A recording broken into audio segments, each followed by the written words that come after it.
Investor, educator, and author Robert Kiyosaki has changed millions of lives all over the world.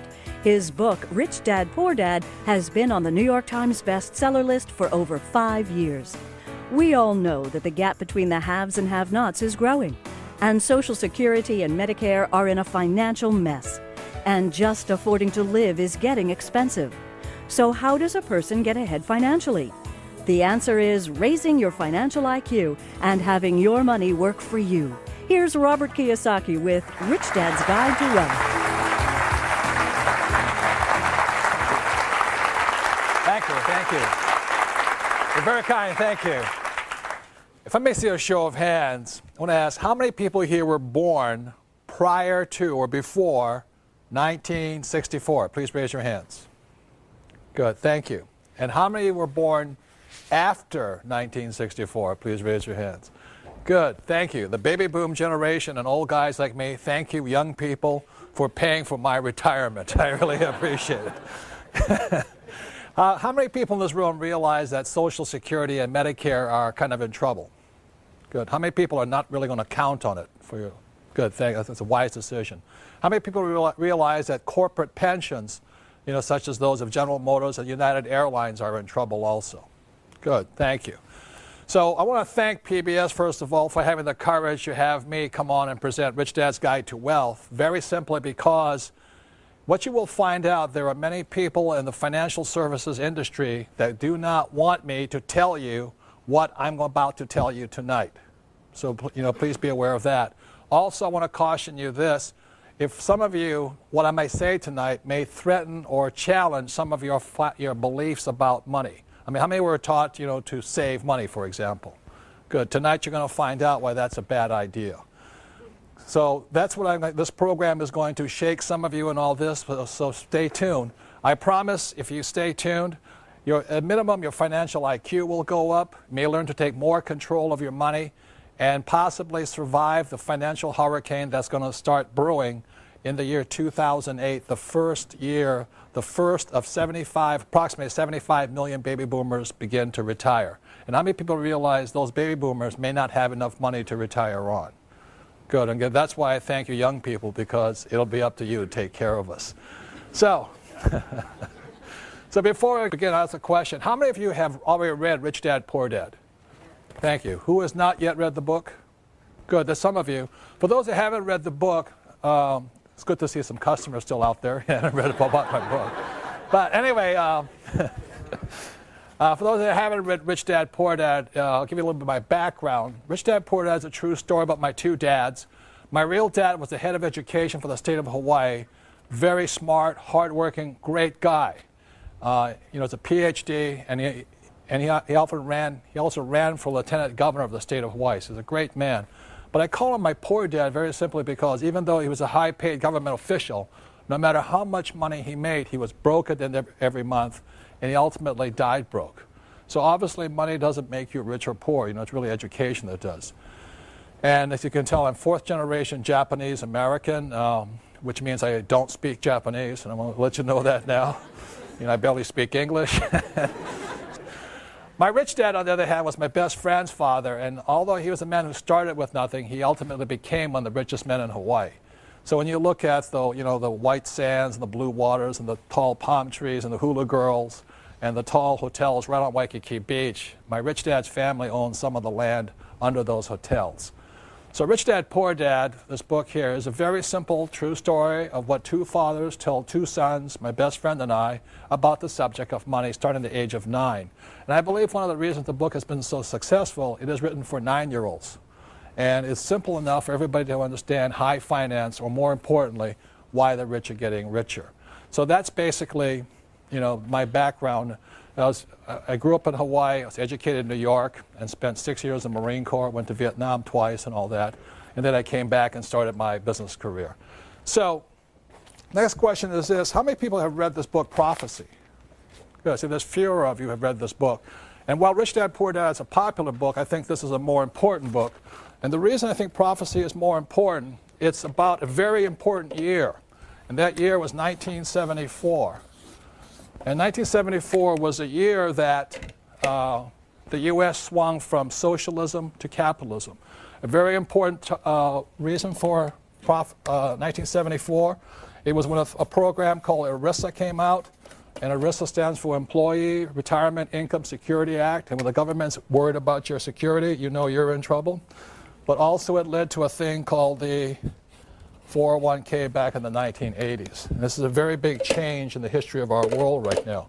So Prophecy came out in 2002. It was not a very popular book because it was writing about the failure of these things called 401ks and pension plans and the crash of Wall Street.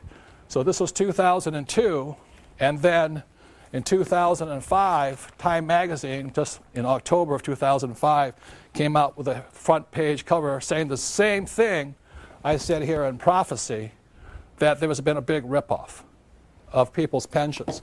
And Time magazine 3 years later in 2005 says a great retirement ripoff. Millions of Americans who retire with benefits are in for a nasty surprise. How corporations are picking people's pockets with the help of Congress. And that's been going on. That's why so many people are in trouble.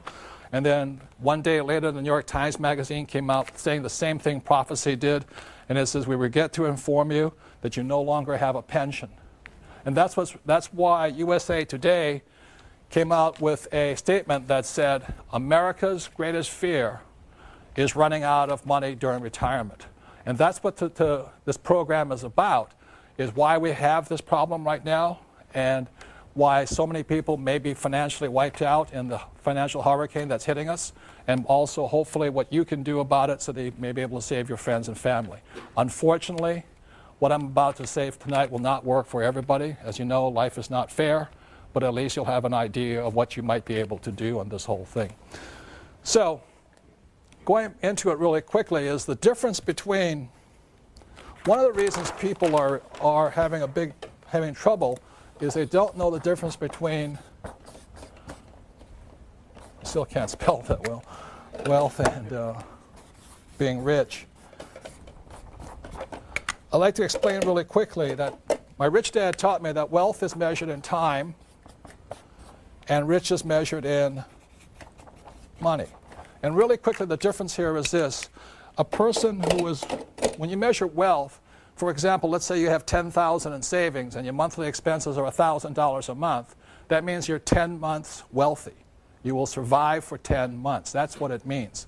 And the reason people are afraid of what's going to come up with them is they don't have enough wealth. They're afraid of running out of money during retirement. And what rich is trying to measure their lives in money. So what my rich dad taught me is don't worry about becoming rich, worry about becoming wealthy. And one of the reasons I was able to retire at the age of 47 was because I focused on being wealthy, not being rich. And that's a very big difference here. I thought I'd review something. I wrote a book called The Cash Flow Quadrant. I think it's one of the most important books for people who want to make changes in their lives. Because, as I said, the E stands for employee, S stands for self-employed or small business, B stands for big business like Bill Gates, and I stands for investor like Donald Trump or Warren Buffett. So, you know, my poor dad always said to me, son, go to school to get a what? Job. And he was programming me, and this is the word is program, me to be an employee. And, you know, when I talked to my mom, I said, you know, Dad, I don't want to be an employee. And my dad said, you must get a job. You must get a job. You got to have good education, good grades. Get your PhD. I went, oh, my goodness. And my mom says, don't argue with your dad. You know, if you want to be rich, go to school to become a doctor, you know, an S, specialist. And I said to my mom, there's only one problem, Mom. She says, what's that? Doctors are smart. She says, you have a good point there. You know, don't be a doctor. And I talked to my rich dad, and he says, you know, Robert, are you basically lazy and incompetent? I said, yeah. I said, good, you'll do well in business.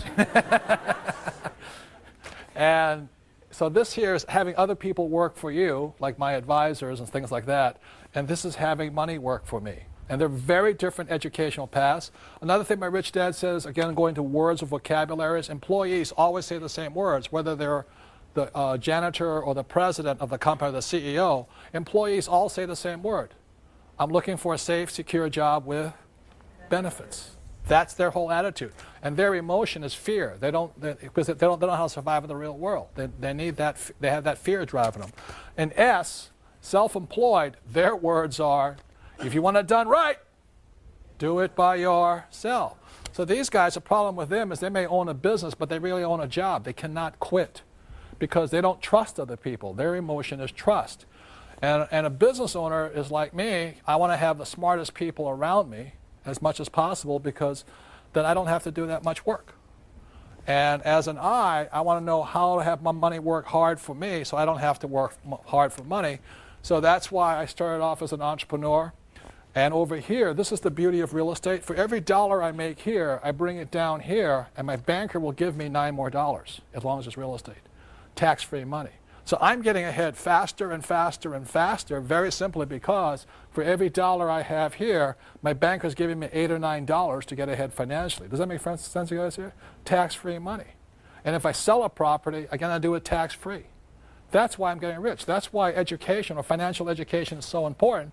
And I think it's really silly that our school systems keep saying to you, go to school to get a safe, secure what? Job, when jobs are being exported overseas so fast right now, it's ridiculous. I mean, I think it was J.P. Morgan. They just exported another 4,700 jobs, and these are smart guys with MBAs and all. They exported it to India. So that's what's happening in the world. But the reason 1974 is so important was because when ERISA, which now was a 401k, came out, it forced these people to become investors also. And that's why this change was such an important change here. So the other part going into it is this, is that there's three basic kinds of education. One is academic. The other one is professional. So you go to school to learn reading and writing. It's very, very important. I didn't do very well here, but I did graduate. And then professional is when you become a doctor or a lawyer or something like that. And those are very important.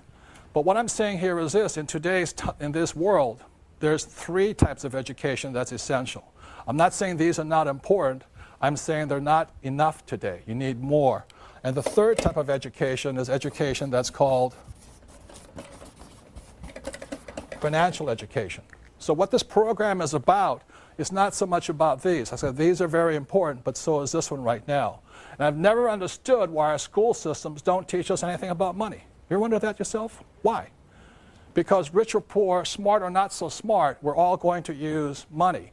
And it's because our school systems don't teach us much about money. That's the reason so many people are having problems today financially. And so I'm not blaming Wall Street or people who are financial advisors. I'm blaming our education system for not keeping up with the changes in time. So what happens because we don't have much financial education at school, we actually learn it from our families. So what happens with poor people is, you can look on the screen over here on the plasma, the poor people tell their kids that the government's going to take care of you. You should count on Social Security, and you should count on Medicare and things like this. What the middle class tells their kids is that they should have a good education, get a good high-paying job, a house, and a pension. What they are passive investors. A passive investor is somebody who turns their money over to somebody they hope and pray is an expert. The poor are non-investors. So the difference between a passive investor and an active investor, and what the rich teach their kids, what my rich dad taught me, was that I should be an entrepreneur like Bill Gates or Oprah, and I should be an active investor like Warren Buffett or Donald Trump and things like this. So in this program, what you'll be learning about is the difference between active investors and passive investors. A passive investor is a person always going around saying, I have $25,000, I have $25,000, what should I do with it? And the first thing I say, if I were you, I would keep your mouth shut, you know? Because if you go around telling people you have $25,000 and you're a moron, somebody will tell you what to do with that money, and they're going to tell you, give it to them. Does that make sense, you guys here? So that's what this program is about, is so that at least you can tell the difference between a good financial advisor and a bad one. Because if you don't know what you do with your money, somebody else does. So when we come back, I'll be teaching more about financial education and the secret words that can change your life. Thank you.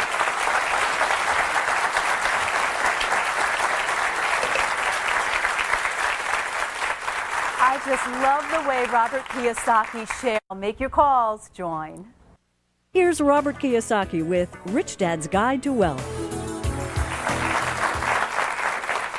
So as a quick reminder, what we covered the last part was in 1974, the United States changed, or the world changed actually, from socialism to capitalism. And the reason that's so important is because the world changed and shifted to a 401k or pension plans is because it forced many people who were E's and S's to become investors. Like I said, my poor dad was a very smart, good man, but he was a non-investor. There's people who are passive investors, and that's what most people are. They go to their company, they just put in their 401k, and they hope and pray that person managing their money is smarter than they are. And the third type is the active investor. Now, if you're going to be an active investor, then you have to have financial education. And one of the keys to financial education, a lot of people say, well, it takes money to make money. How many people have ever heard that statement? Well, that's absolutely not true, because you'll prove tonight it doesn't take money to get money, to make money. What it begins with is a thing called words or vocabulary. The English language has approximately 2 million words in it. And each of us as individuals, they estimate, has command of about 5,000 words. So one of the ways to start increasing your wealth and your financial ability is change your vocabulary. And one of the reasons my poor dad was poor, as a good man, he had the vocabulary of a school teacher. You know, he thought gerunds and prepositions were really important. But I've never made $1 off a gerund or a preposition yet that I know of, you know. I need the difference between EBITDA, PEs, ROIs, IRRs. That's what makes me rich. So just know that words make you rich, and I'm going to be going into right now the basis of financial education is words. And this here is a thing called the financial statement. As my rich dad often said to me, you know, this is your report card when you grow up. When you leave school, as my rich dad said, his banker has never, ever asked to see his report card yet. You know, a banker never said, say, Robert, can you tell me what college you went to? Are you an A student? Are you a B student? They never ask that. If you're a professional investor, they will ask you for something called a financial statement. If you're a non-investor or a passive investor, like a 401k, they'll ask you for a credit report. So to begin becoming rich, is you must have one of these. I mean, it's a must. These people have credit reports. These people have financial statements. There's very, very big differences here. So let's begin with words here. And one of the biggest words that people have mistaken on the wrong definition for are these words here, assets and liabilities. How many people have ever heard people say, my house is an asset? Good. That's using the wrong definition. That's the problem. So I'll give you the definition my rich dad gave me. You won't find this in the regular dictionary because it's a very simple definition, because this is the guide to wealth. A definition of an asset is something that puts money in your pocket whether you work or not. That's very simply it. Okay? So when you look at this financial statement, this is income statement and balance sheet, and there's one more form that I'm not an accountant, but basic accountancy requires.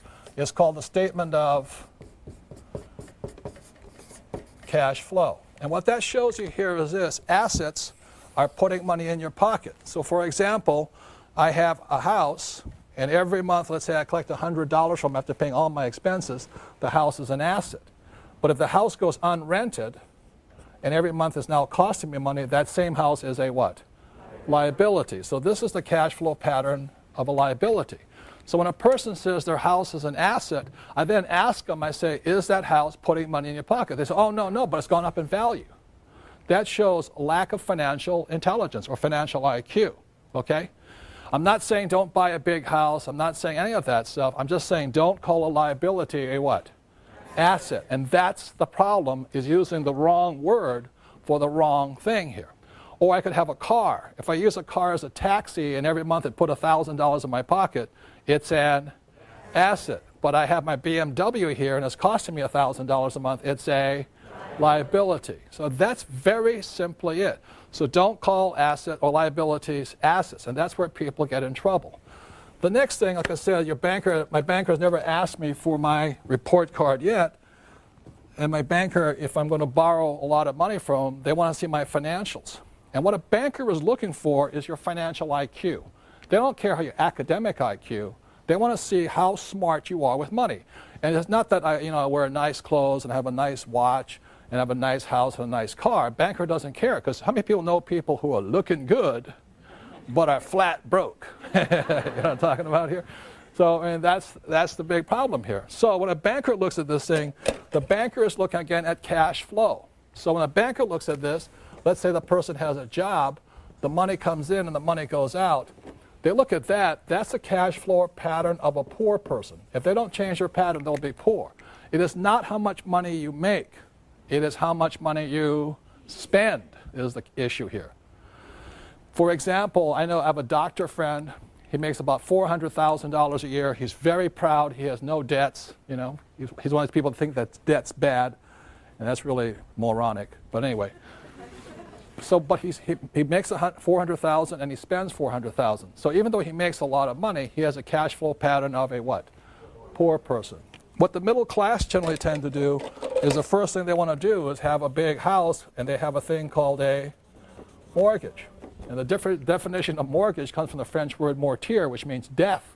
That's what it means, So what happens, they have a mortgage, got the nice BMW or Mercedes, so they're looking good, but going broke, So when a banker, they come in with their nice suits and all this, the banker looks at it and goes, I can see your cash flow pattern is this.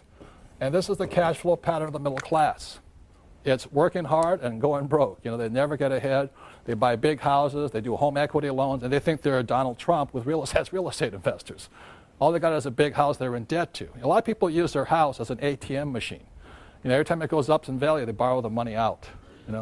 That is really a loser's point of view there. I mean, that's not, the bankers love you because you're greatly in debt, but that's not a way to get ahead. And this is the cash flow pattern of a rich person. They have assets here. And so generally what it is they have a business, they have real estate, and they may have dividends from stocks and bonds and stuff like that, or interest. So those are assets. So oftentimes I ask people, think about it this way. If you stop working today, let's say you're married, you have a spouse, if you stop working today, how much money keeps coming in your pocket? And how much money keeps going out? All the things that are taking money out of your pocket are what? Liabilities. And anything putting money in your pocket is an asset. So the reason my wife and I could retire is very simply we have money going like this. This means we're wealthy. We don't have much in savings and all that, but every month it's hundreds of thousands of dollars going like this. And that's how you get wealthy. Just have assets that produce money every single month. When I did this program in Singapore, I asked people to raise their hand and say, would you mind telling me some of the assets you have? This woman raised her hand. She says, yes. She says, my best asset is my husband. And I said, ma'am, I'm talking about non-human, inanimate objects. She says, that's him. But he makes lots of money for me. I'm not talking about human beings. Slavery has been abolished for a while here and all this. So everybody said there's been assets versus liabilities, the cash flow pattern, and that's why bankers do not ask you for your what? Report card. They want to see your financial statement. If you have a good financial IQ, they'll give you lots of money. If you have a bad financial IQ, they'll give you a credit card or a home equity loan. That's the difference here. And years ago, I went to Sunday school. I'm not a Bible scholar. I'm not pushing religion on anybody. But I remember the story of the rich man. I think he had 3 sons or something like this. And he gave one son X amount of dollars, the second son X amount of talents, he called them, and then the third son talents. And the first son blew it, got rid of all his money. And he said, okay. The second son came in and said, what you did with the money? And the son said, I buried it. And then the third son multiplied it. Came back with, gave him $1,000, came back with $5,000. And at that point, the father, or whoever the guy was, took all of the money and gave it to the what? The third son, who multiplied the money. And that's what I learned in Sunday school is that, not God, but whoever does not like people who blow their money, people who just bury the money. See, the poor spend their money. The middle class bury their money, just put it in 401ks or savings. And the rich know how to multiply their money. So the real key is this. It's not so much how much income you make, but where you put your money. It's expenses. Do you expend your money this way, or this way? And that's why people who are always trying to make more money, they don't get ahead very simply because they're looking in the wrong place. It's over here. It's what do you spend your time and money on? And that's why I thank you guys for being here tonight, and those of you at home supporting public television and your education. You're spending time and hopefully some money to support your education and a great cause here. And that's really important, is how you spend your time and your money. That makes a difference. And then the third thing is this, is just to cover this thing why your house is not an asset, is when your banker says your house is an asset, your banker's not lying to you. This will explain it better, because to understand this, if you have a mortgage on a balance sheet, it must balance. So if a mortgage is your liability, it has to balance. So your same mortgage is your bank's asset. That's the difference. So that's why your banker says your house is an asset. And not saying it's not lying to you, it's just saying it's not whose asset it is. It's their asset, you know. And the way you know that, again, is assets put money in your pockets and liabilities what? Take money from your pocket. So when you look at this, money comes in, money goes out, goes in here, and comes back here. So it's taking money from your pocket and it's putting money in the bank's pocket. And that is basically, you know, why your banker says your house is an asset. And why it's very important to understand the definition of the word you're using. Don't just use a word, because if you keep saying your house is an asset when it's a liability, or you say your car is an asset when it's really a liability, and your vacation to Hawaii is an asset versus a liability, or your home equity loan is an asset, you're not going to make it. Does that make sense, you guys here? But what most people tell you is this. Repeat after me. Work hard, save money, get out of debt, invest for the long term, and diversify. How many people heard this? Okay? And the reason I bring this up here is that because around 1996, I was watching this very famous morning show, you know, that was broadcast all across the nation, and they had these nice, handsome, you know, couple who were the host and hostess, and they come and say, and today we have the financial expert of all times, and he's going to give us the financial advice for the new year. This is like 1996 or whatever it was, you know. And welcome so-and-so, and they clap, you know, and out comes a financial expert, and he goes, hi, everybody. What I recommend for this year, 1997, is work hard, save money, get out of debt. Excuse me, I can't even do it straight. Invest for the long term and diversify. And the host go, oh, that is so brilliant. Oh, thank you for your infinite wisdom on this. On financial, we thank you. The next year, they invite them back, same thing. And for the new year, I recommend you guys what? Work hard, save money, get out of debt, invest for the long term, and diversify. And the host goes, oh, I can't believe, what a genius, what a financial genius. Give him a hand, I can't believe it. Every year, same guy, same message, same advice. They think it's brilliant. Then after 2000, the stock market started to crash. And they bring the same expert on, and he comes on, and what does he say? What I recommend is work hard, save money, get out of debt, invest for the long term, and diversify. And the market kept crashing. And he kept giving the same advice. And this is what I want to say about that advice.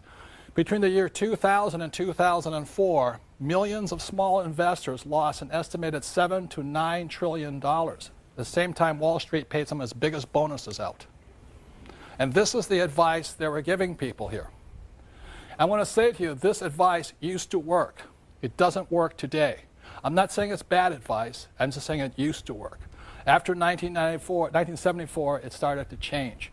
And what I'm going to be going into is how that change came about and why people are getting in trouble following this advice, especially this one here. Because you're going to find out the most risky of all investments are savings, stocks, bonds, and mutual funds. They are the riskiest of all investments. But most people think they're safe. And that's what you'll find out, and that's why I thank public television for allowing me to say what I'm going to say, because there's many people, as I said, and organizations who do not want me to tell you what I'm about to tell you, and all the little people they hire who are financial experts, but they're not really financial experts. Do you realize most of financial experts are not I's, they're really E's and S's. They're salespeople. And I'll be going into some of those differences, okay? So I know I'm an investor very simply because I live by my income on my investments. I don't live by my commissions. And there's a very big difference there. So going into it, the reason work hard is obsolete advice is because in 1943, the U.S. government punished anybody who was an employee. After 1943 was a thing called the Current Tax Payment Act. At that point, anybody who was an employee, the government got paid first. How many of you ever opened up your paycheck and gone, what happened to my money? That was 1943. So the problem with being an employee and working hard is the more you work and the more money you make, you go up in tax brackets. So you don't get ahead. These guys here are taxed heavily. These guys have all the tax loopholes. That's why I can make a lot of money and pay zero taxes legally. The difference is I'm on this side here, but our school system teaches us to be this side. In 1986, they passed the 86 Tax Reform Act, and they taxed all doctors, lawyers, all the A students. They nailed them. And so, well, the attorneys I don't mind, but anyway. But what happened here is this, is that guys like me, the C students, we can make more money and pay less taxes than the A students, which proves there's a God somewhere. The next thing is save money. The reason save money is an obsolete idea is because in 1971, a man named President Nixon took us off what's called the gold standard or the Bretton Woods Agreement. And at that point, what happened in 1971, money turned into a currency. So what you started to save after 1971 was not money but a currency. And the problem with a currency is the government can print it faster than you can save it. And the other thing about this, if you understand economics, especially Keynesian economics, is that when you look at a dollar, a currency, let's say this is $1 and this is 40 years here, a currency is designed to go down to 5 cents over 40 years. A currency is designed to lose money so the government can keep running up debt. That's the reason. So they can print it faster than you can save it. That's the big problem with it. The next thing is this. If you look at the real stats, is this. And that's the reason I don't save money. If you look at this in the last few years, like I said, 1995 to 2005, what's happened is the dollar has gone this way, and the way you know how much is lost is gold went from $250 up to $500 in the same time. That means your dollar lost 50%. It lost 50% of its buying power. And the banks are paying you 1% interest. Tell me that's smart to save money. That's why the debtors started to win, because what was happening is this was going up and all this. And the reason this happens is for one very big, this is not the only thing. It's not just gold, because I can hear the economists going, he doesn't know what he's talking about. Well, I'm not saying I'm an economist. I'm saying just look at the price of gold. It takes twice as many dollars to buy the same amount today. But not only that, my father's house, which he purchased in, I think, 1965 or something, he paid $50,000 for it. And today it's worth $1.5 million. It's the same house. So it means the purchasing power of the dollar went where? Down. The house didn't go up in value. Your dollar went down. And the other thing the economists say, well, that's not really a good indicator. But look at this. In 1995, oil was about $10. Today it's $60. So that means your dollar you need $6 more to purchase the same amount of oil. And then the economists say, well, oil doesn't affect inflation. I'm going, they want you to believe that investing is risky. How many people have heard investing is risky? Good. What this section is about of this program is how risk isn't anything but lack of control. The number one difference between an active investor and a passive investor is the subject of control. So what I'm going to show you tonight is how what I do as an active investor is I want control. If I have control, I don't have any what? Risk. And that's the difference. So using a metaphor that most of us can understand, over here we have, an example of a car. Okay. Now, how many people realizing there's risk driving a car? Good. But car driving doesn't have to be risky. Like those guys want you to believe investing is risky. So some of the controls, the 6 controls a car must have, number 1 is a steering wheel, right? How many people would not buy a car if it had no steering wheel? Good, you know what I mean? So let me sit down here like this. So I sit down, I get in my car, and control number 1 I want to check on is I have a steering wheel. Control number 2, Gas pedal. Now you have a gas pedal, you better have some what? Brakes. How many people have ever driven a car without brakes, you know? You don't need coffee for about 6 weeks after that. You know? And then you have a forward and reverse, gear shift like this. And the other thing you also have to have is a driver's license for driver's ed, and you have to have insurance. So if I'm driving down the road, doing a little bit too fast, I hear the bing, bing, bing, bing, bing, bing, bing, bing, and the cop pulls me over, a policeman pulls me over. What's the first thing a policeman asks me for? Driver's license and proof of what? Insurance. How many people would not let somebody who's uninsured drive your car? How many people would not let somebody who had no driver's ed drive your car? You know what I mean? That's stupid. But that's what investors are doing. They're actually investing in savings, stocks, bonds, mutual funds with no control. And what happens, that's like going like this.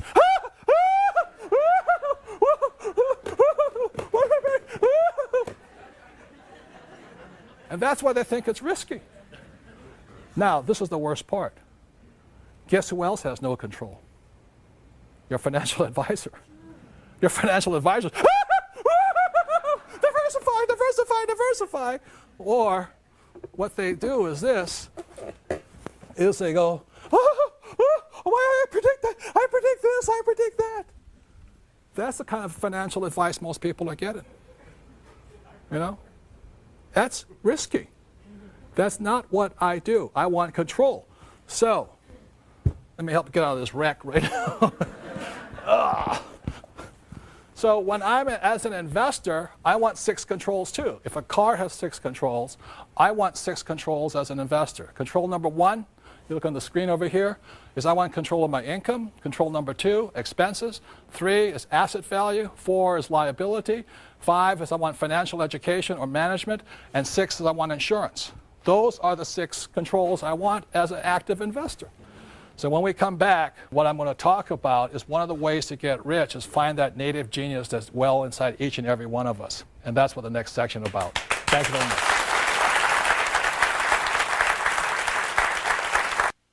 Here's Robert Kiyosaki with Rich Dad's Guide to Wealth. I'm going to get into a thing my rich dad talked about. It's called the game of money. And the reason we say it as a game is very simply because of this. And some of you may not be sports fans, but I love sports. In football, a game is consistent of 4 quarters. And so my rich dad said life is also, your financial life is in 4 quarters also.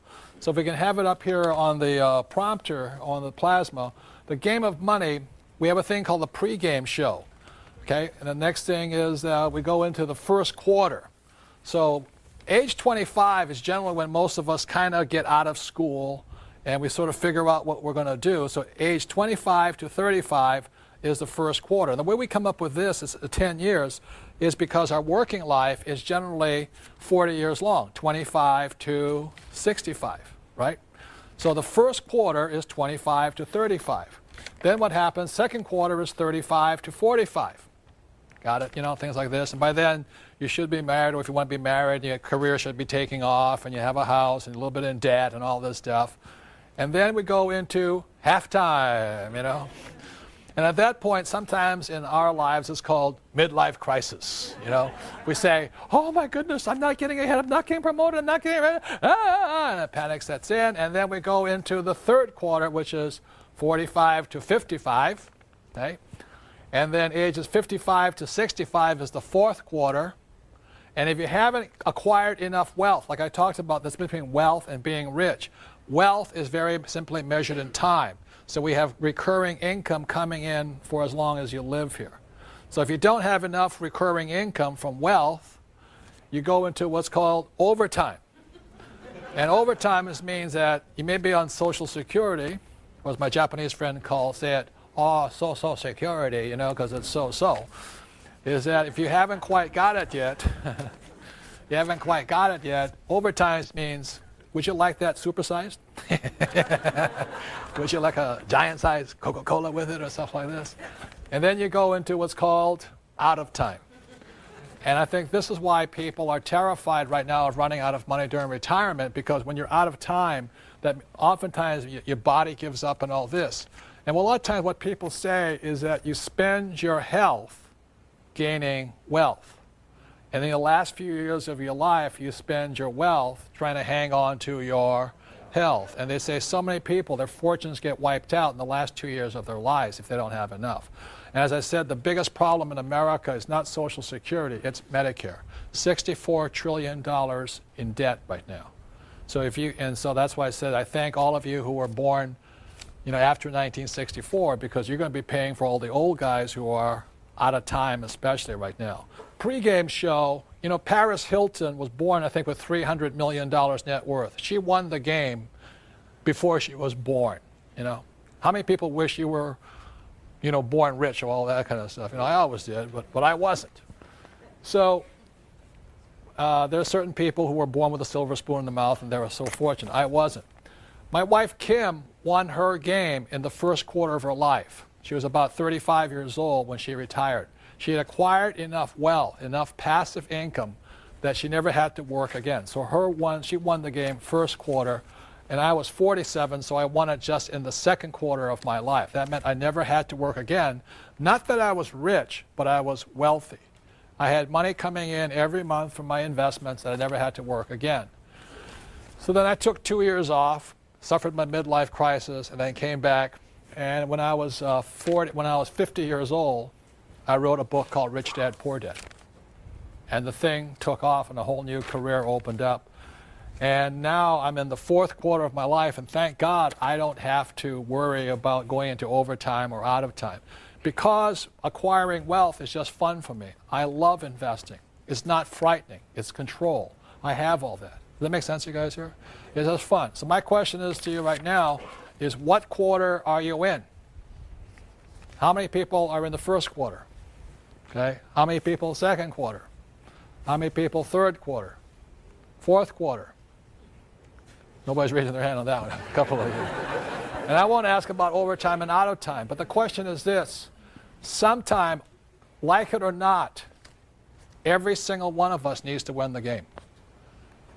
Regardless of who you are, we need to win the game. If we don't, we go into this part over here.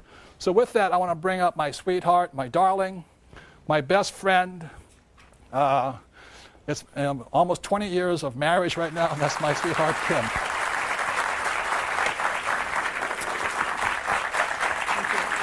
Kim has her own corporations. I have my own corporations. If we ever split, she's completely independent. She has control of her own life. Does that make sense, you guys here? So that's what I love about her.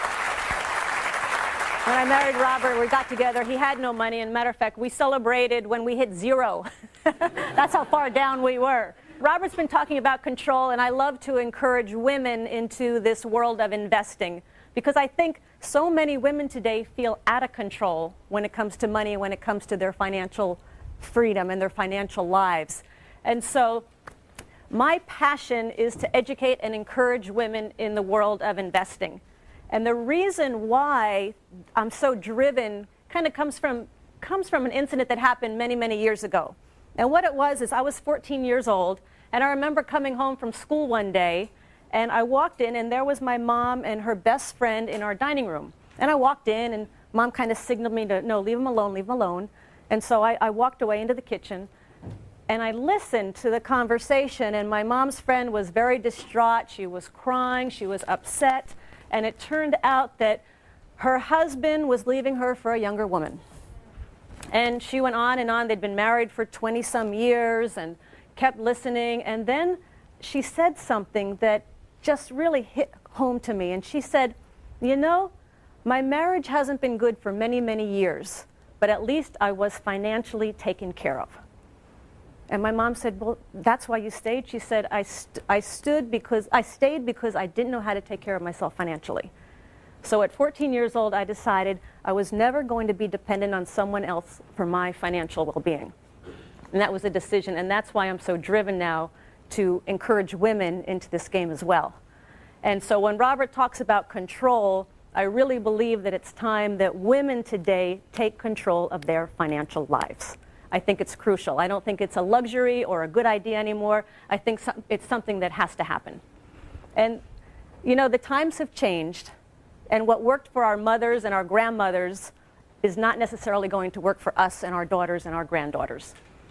And I came across some startling statistics recently that show how much times have changed.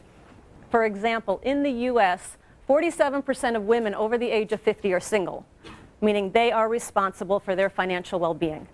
And many of us have heard the divorce rate. 1 out of 2 marriages ends in divorce. So if she was depending on Prince Charming to take care of her, well, and who usually ends up with the children? The woman. So the woman is now responsible for herself and for her children. And the first year after a divorce, on average, a woman's standard of living drops 73%. And for any of you that are concerned about your mothers or your grandmothers, of the elderly living in poverty, 3 out of 4 are women. But the amazing thing is 80% of those women were not poor when their husbands were alive. So what the statistics are telling me is that as women, especially as we get older, we have not been prepared, we have not been educated to take care of ourselves financially, and now is the time to do that. And it doesn't take a lot. It's really just through education, and that's why I'm so happy to be part of this program on PBS, because they're all about education. And to get started in this world of investing, it takes education. Start small, make mistakes. You're going to make mistakes. Put a little money down.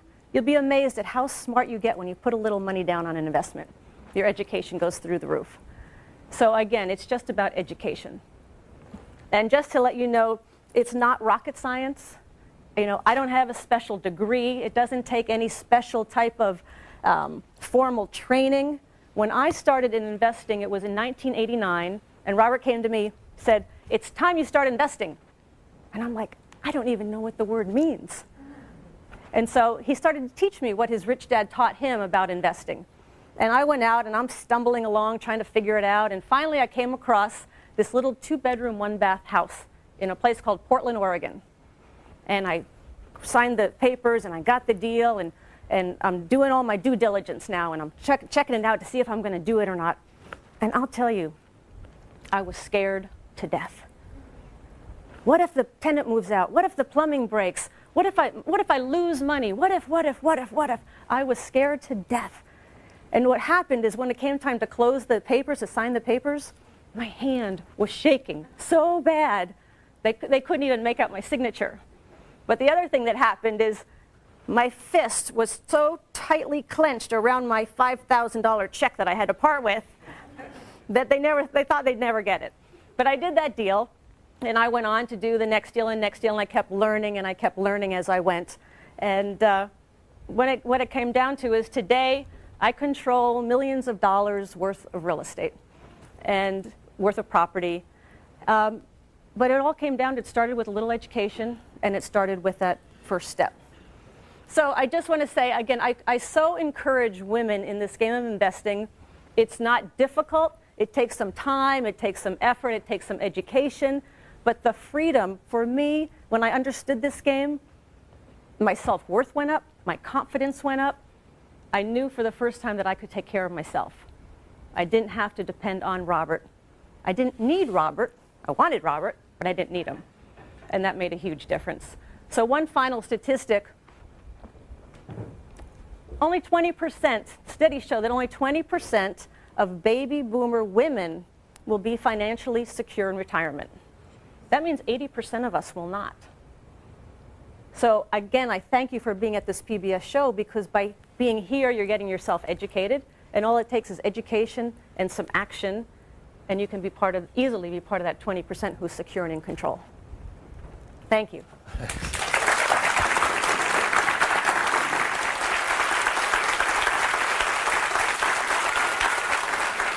The last thing I want to talk about here is this, is that I realized as I studied education, I started studying education at a later time when I was about 38 years old.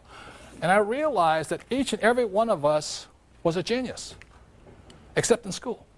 There are certain people, like I had a classmate who was considered a genius in school. This guy could do quantum physics and all that when he was in kindergarten. The trouble is he couldn't tie his shoelaces. How many people knew people like that? They're absolute, and they are geniuses in school, but in the real world, they're incompetent. This guy didn't know his left hand from his right hand. We used to play baseball, and I said, how can he be a genius? He doesn't know. He could never figure out what the glove went in his left hand or his right hand. but he was a genius. You know, I said, how can he be a genius? He can't pitch, can't bat, you know, it's like this. So I started to realize that genius, that every one of us had it. And what genius stands for is this here.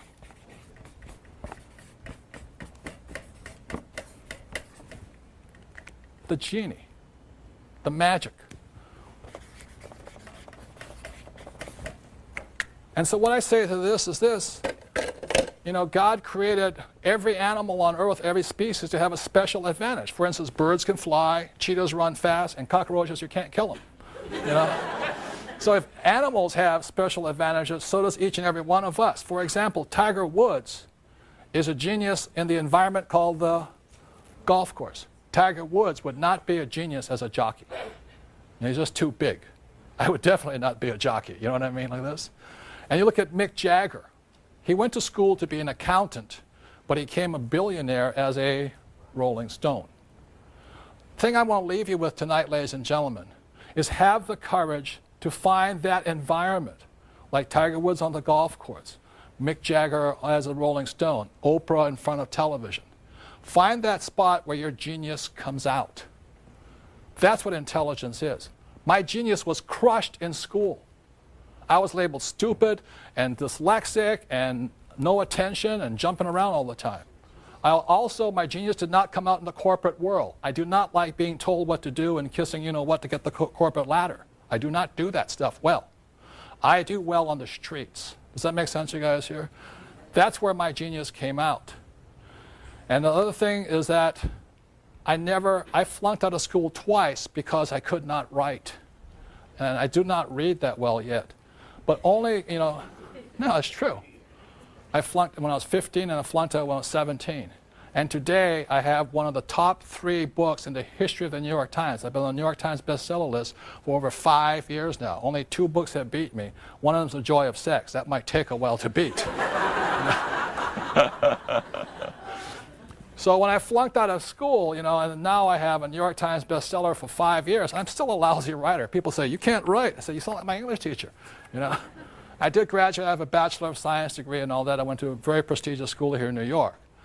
But the point here is this, you have to find where your genius comes out. That makes sense, you guys here?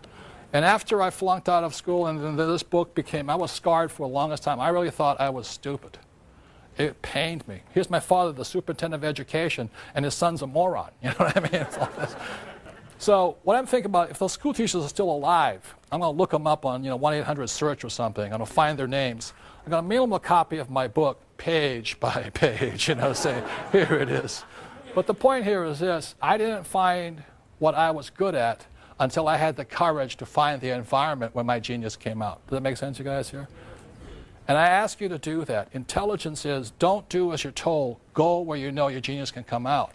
It's not easy. Tiger Woods practices like a wild man to get his genius to come out. I practice I write like crazy. I'm not a good writer. Does that make sense, you guys here? It's not easy. If you think it's easy, this is not it. But you and every one of you at home, you need to find, or I recommend finding where your genius lies. What environment do you come the best in? Because if you look at this picture over here of this young boy, I think this is really it. That's really what it is. Every child is born with a genius. I did not know when I was 9 years old playing Monopoly that I was seeing the future. When I played Monopoly, I saw that I could become a rich man. Whereas my poor dad kept saying, go back to school. So I'd like to leave you with this. Have the courage to find that environment. See, the magic lamp is your environment. Tiger Woods, golf course. Mick Jagger, Rolling Stone. Oprah, television. Have the courage to find that environment where you rub the magic lamp and your genius comes out. The most important thing is do what you know God gave you the best genius for. Thank you very much. I appreciate it.